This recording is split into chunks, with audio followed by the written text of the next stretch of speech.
ফুটেজে লক্ষ্য করা যাচ্ছে 3 সদস্য চক্রের একটি সংগঠন কোন এক ব্যক্তিকে উদ্দেশ্য করে রহস্যজনকভাবে সেই ব্যক্তির পিছু নেয়। দেখে সরল সোজা মনে হলো, ভেতরে ভেতরে ওরা ভয়ঙ্কর কুচক্র সংগঠন।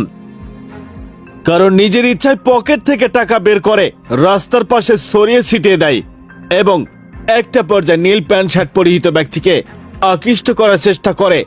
বলা হয়, বাবাজি আপনার টাকা পড়ে গেছে। ঠিক তারপর পরে কিছু না বুঝে ওঠার আগেই সেই টাকা কুড়াতে ব্যস্ত হয়ে যায়। অতি ভক্তি চোরের লক্ষণ, সাধু সেজে যায়। পোকার ফসল পোকায় খায়, কে বা সামলায়। কথায় আছে, টাকা দেখলে নাকি কাঠের পুতুলও হা করে বসে। ঠিক এখানে সেই ব্যক্তিও তাদের সক্ষতায় টাকা দেখে নিজেকে সামাল দিতে পারেনি, আর সেখানেই বড় ভুলটা করে বসেন।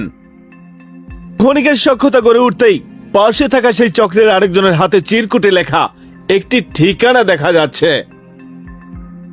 সেই কাগজ বা ঠিকানা ভুক্তভোগীর নাকের সামনে ধরে।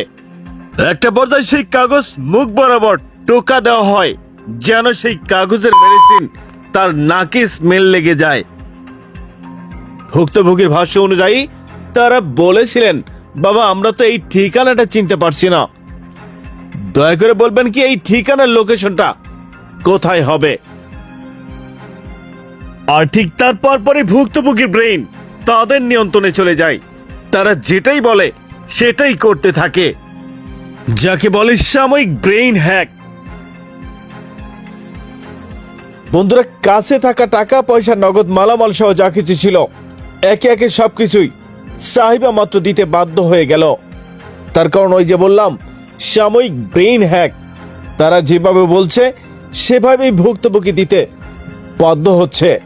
এক পর্যায়ে সবকিছু নেওয়ার পরেও ভুক্তভোগীর শেষ সম্বল বাইকটাও নিয়ে চলে যায়। মিশন কমপ্লিট হওয়ার শেষ পর্যায়ে রাস্তার কোন এক পথচারী ব্যক্তি সন্দেহের বশে জিজ্ঞাসা করে, কি হয়েছে এখানে। অতি উত্তরে সেই চক্রের ব্যক্তি কি কথা বলেছিল সেটা আমার জানা নেই, তবে আমরা রাস্তাঘাটে প্রায়শই দেখে থাকি, কেউ যদি বিপদে পড়ে, কেউ যদি রাস্তায় গাড়ি দুর্ঘটনায় পড়ে থাকে, সেটাকে তারা চোখ